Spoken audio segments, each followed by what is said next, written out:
Dans la vidéo d'aujourd'hui, je vais vous montrer comment devenir un trader qui a du succès grâce aux actions et aux dividendes. 2019 a été une très bonne année pour l'investissement boursier en France. L'indice de l'évolution économique des grandes entreprises, le CAC 40, a progressé de plus de 26%. Un tel succès n'avait pas été connu en France depuis 10 ans. L'année 2020 s'annonce donc prometteuse pour confectionner un portefeuille d'actions rentable. Si vous souhaitez vous lancer dans l'investissement boursier, ou tout simplement si vous souhaitez comprendre ce qu'est une action, regardez la suite de cette vidéo. Je vous expliquerai ce qu'est une action et un dividende, et quelle est la complémentarité entre ces deux concepts. Bonjour et bienvenue dans cette nouvelle vidéo de Droma Economy. Aujourd'hui, je vais vous parler des actions et des dividendes.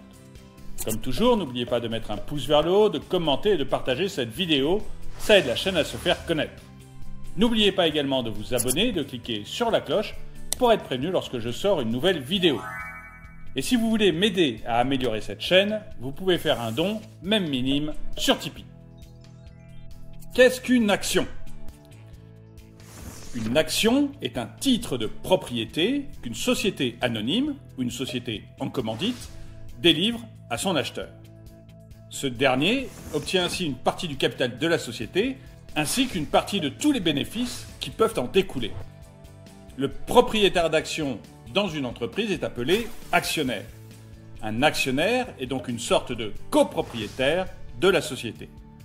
Les actionnaires majoritaires ont d'ailleurs une voix très importante dans la prise de décision. Le pourcentage de leurs titres de propriété leur permet d'influencer grandement l'avenir de la société. Il existe plusieurs types d'actions. Chacune a des spécificités et des engagements qui diffèrent des autres. Nous avons donc les actions cotées et non cotées. Une action cotée est un titre de propriété qui peut être acheté ou vendu sur le marché des actions que l'on appelle la bourse.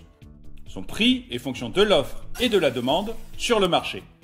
Plus la demande est supérieure à l'offre et plus le prix de l'action grimpe.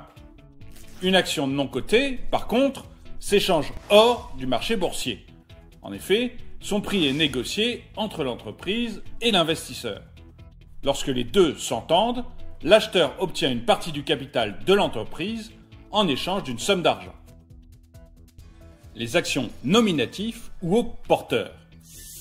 Ce sont des actions cotées en bourse qui sont soit abritées sur un compte par l'intermédiaire duquel toutes les transactions sont effectuées dans le cas d'actions au porteur, soit inscrites sur le registre juridique de la société qui connaît ainsi le nom des actionnaires concernés et peut même les faire jouir d'avantages spéciaux dans le cas d'actions nominatives.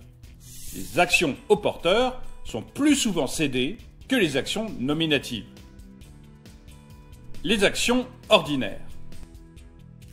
Elles accordent des privilèges administratifs à leurs détenteurs.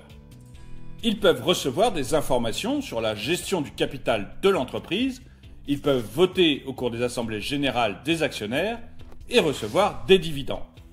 L'action ordinaire, c'est l'action dont vous entendez parler tous les jours.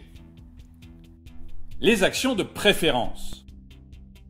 Les actions de préférence offrent soit des avantages financiers, soit des droits administratifs supplémentaires. La combinaison des deux avantages dépend de la législation et du statut de la société.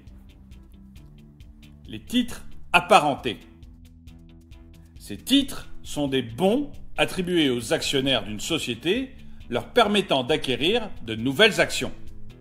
Ils sont cotés en bourse comme des actions ordinaires pendant une période bien définie. Les actions à bons de souscription d'actions, par exemple, sont cotées en compagnie de titres apparentés lorsqu'une entreprise augmente son capital.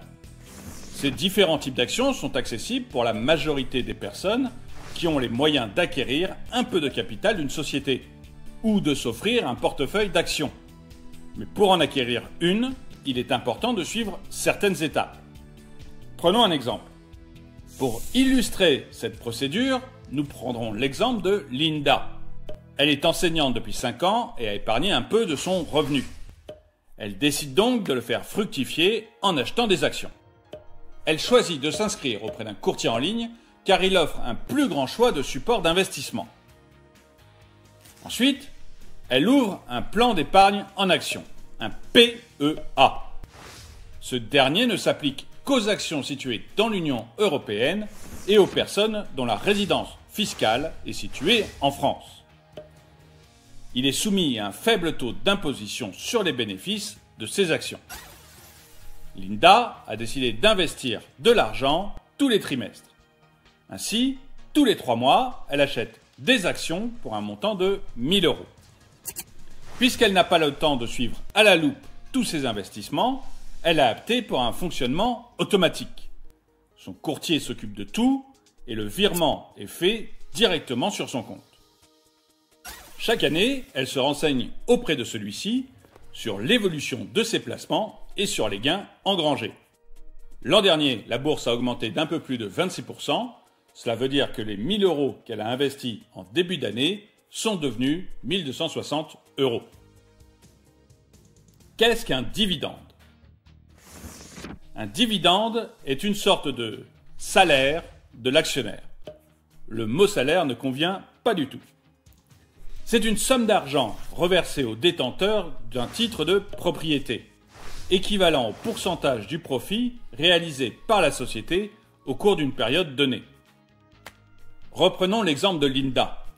Mettons que Linda possède 1% de la société totale. C'est totalement faux, puisque 1% de la société totale, ça représente des sommes gigantesques. Mais c'est pour l'exemple.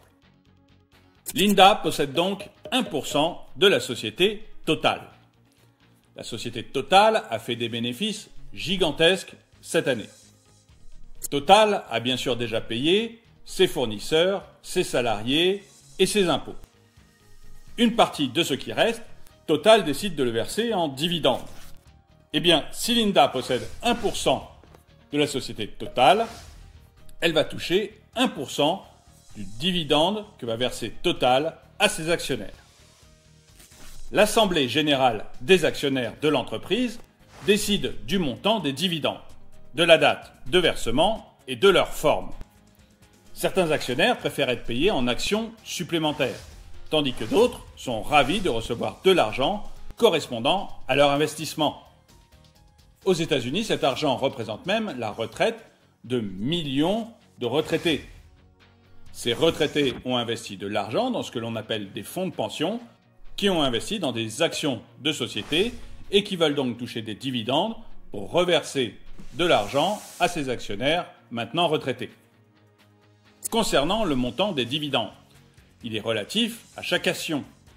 C'est le même montant qui est reversé à tous les actionnaires. C'est l'exemple de Linda que je vous donnais tout à l'heure.